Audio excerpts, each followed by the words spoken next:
Hello guys! Good morning! So ramdam nyo na ba guys ang araw ng mga puso? Ayan, may nakikita na tayo mga pangregalo sa mga mahal nyo sa buhay.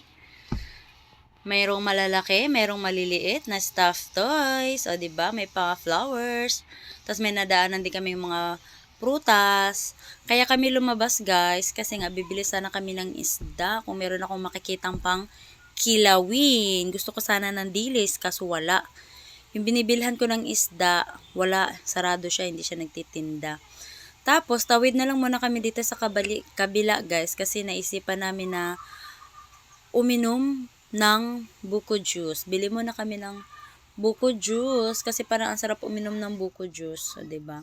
Dito rin ako bumibili ng buko juice ni kuya guys, kasi matamis yung kanyang buko juice, kahit hindi siya purong buko, kahit may halong tubig, pero matamis pa rin. Kita nyo naman, diba? Sa sobrang tamis, ayan, nilalangaw na. Ay, char.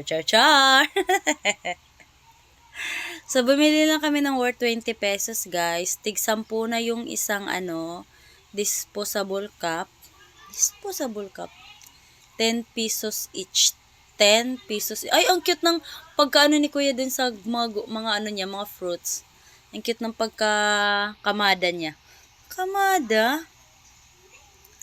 O, inom muna tayo ng buko juice bago tayo bumalik. Cheers! Cheers! Tapos, lakad na ulit tayo. Pauwi, guys. Tapos, nung pauwi na kami, guys, may nadaanan na pala kaming isda. Hindi na siya ganun ka-fresh. Pero dahil gustong-gusto ko yung tulingan, dahil nainggit ako sa pinsan ko nung nakaraan, nakita ko siya nagpaksiw ng tulingan, kaya napabili na rin ako ng tulingan para aking paksiw. At least itong tulungin na to guys, pang matagalan to, ilang araw to bago maubos. Sabay ganun. Lagay-lagay mo lang sa ref, tapos init-init mo lang, 'di ba? Tapos nilinisan na rin yan ni ate guys, tapos pinahati ko sa dalawa. Para din ako maglilinis, 'di ba? May mga tilapia din sila. Tapos may ibang isda pa rin. Tapos pagkatapos niyang guys, babalik na kami, pupunta na kami sa bilihan ng gulay. Kasi bibili ako ng bawang, sibuyas, at saka luya. Oh, at saka magic sarap para sumarap ang aking lulutuin.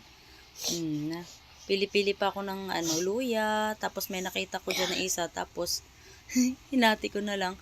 Ang kulit nga ni kuya eh. Bumili ako ng bawang. Tapos pagdating ko dito sa bahay, wala yung bawang. Sibuyas lang at saka yung luya. Balikan ko yun si kuya mamaya. Malalagot siya sa akin. Char.